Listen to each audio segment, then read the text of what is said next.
Hola chicos, ¿qué tal?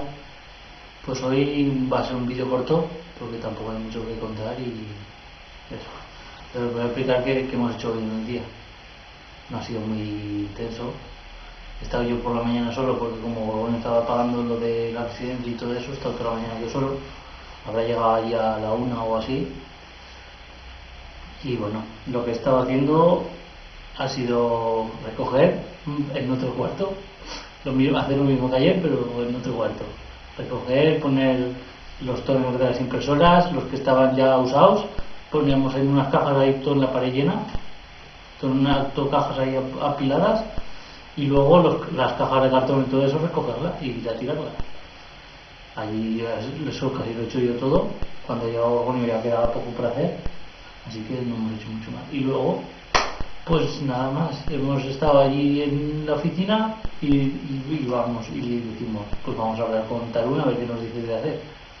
Así que vamos y nos dice, pues es que estos días pues no tengo mucha faena para daros porque estoy preparando vuestro plan de trabajo y todo esto y no tengo mucha faena para daros porque como estoy liado también con lo del proyecto con el proyecto y todo eso, pues no tengo faena.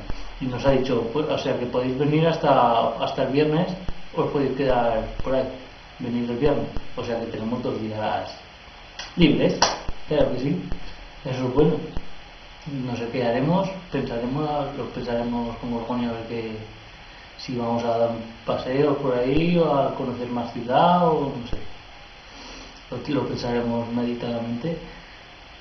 Y así es lo que tengo que contaros. Tampoco tengo mucho más que contaros. Estoy aquí esperando a que se haga dentro de un rato para ver el Madrid. Y bueno, no mucho más. Y o sea que puedo despedir ya. Ahora mismo no se me ocurre nada más que contaros. O sea que eso es lo que hay. Bueno, pues un saludo. Os he visto elegante aquí con corbatita y todo, ahí bien guapo. Ahí os dejo, ¿vale? Un saludo. Venga, adiós.